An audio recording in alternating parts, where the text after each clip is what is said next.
Apa benda ni? Buka-buka internet je, macam-macam gosip artis yang jadi.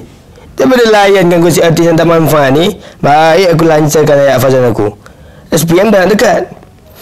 A'udzu billahi minasy syaithanir rajim. Qul inna salati wa nusuki wa mahyaya wa mamati lillahi rabbil alamin.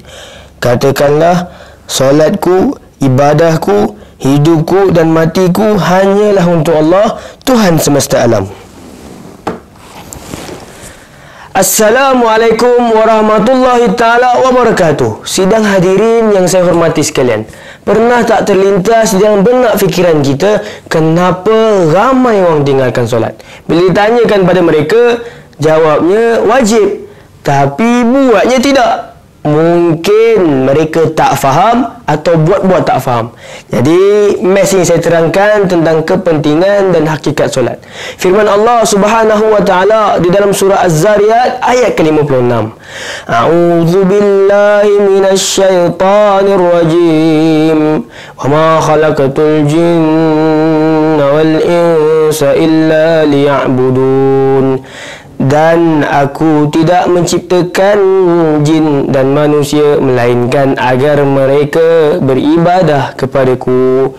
Kawan-kawan, Allah dah bagi tahu dah dalam Al-Quran, tujuan asal penciptaan manusia tak lain dan tak bukan hanyalah untuk beribadah kepadanya. Namun, seringkali kita lupa akan tujuan asal penciptaan kita. Okey, senang kita tengok tablet ni. Diciptakan untuk memudahkan pengguna mengakses maklumat daripada internet. Samalah macam kita manusia diciptakan untuk beribadah kepada Allah Subhanahu wa taala. Tapi kita seringkali lupa akan tujuan asal penciptaan kita sebagai seorang manusia. Itulah sebab ramai di antara kita yang tinggalkan solat. Berdasarkan statistik semasa, seramai 80 hingga 85% manusia yang beragama Islam di negara kita meninggalkan solat.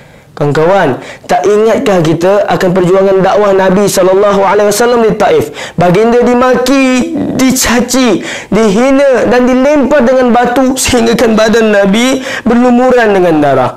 Kawan-kawan, anak Nabi membesar dalam keadaan melihat ayahnya dilakukan sedemikian rupa. Hari ini kalau Islam dihina, kitalah orang yang paling mengaku cinta akan Islam dan pembela Nabi. Tapi bila bab solat, kita remeh-temehkan. Sedangkan Allah Subhanahu wa taala dah bagi tahu dalam Al-Quran, Allah bukan sahaja menjaminkan rezeki buat orang yang kerjakan solat, bahkan Allah juga menjaminkan kemuliaan akhlak buat mereka yang mengerjakan solat melalui firman-Nya di dalam surah Al-Ankabut ayat ke-45. A'udzu billahi minasy syaithanir rajim.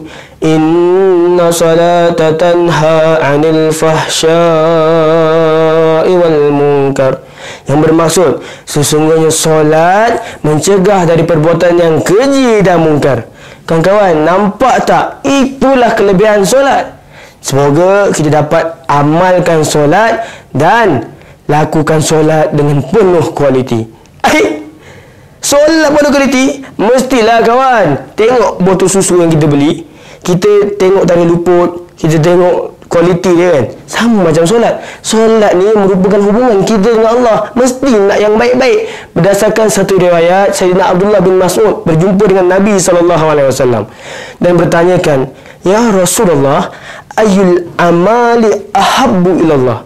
Ya Rasulullah, amalan apakah yang paling dicintai oleh Allah Subhanahu wa taala? Rasulullah SAW menjawab, "As-salatu ala waqtiha." Solat pada awal waktu. Kawan-kawan, senang cerita macam ni lah. Macam mana bangunan KLCC yang gah tu mampu berdiri tanpa tiang yang utuh? Bagaimana rumah banglo yang besar mampu dibina tanpa tiang seri yang kukuh? Macam mana kita sebagai seorang hamba Allah nak berhadapan dengan Allah Subhanahu wa taala di yaumul mahsyar tanpa iman dan amal yang sempurna? Solatlah jawapannya.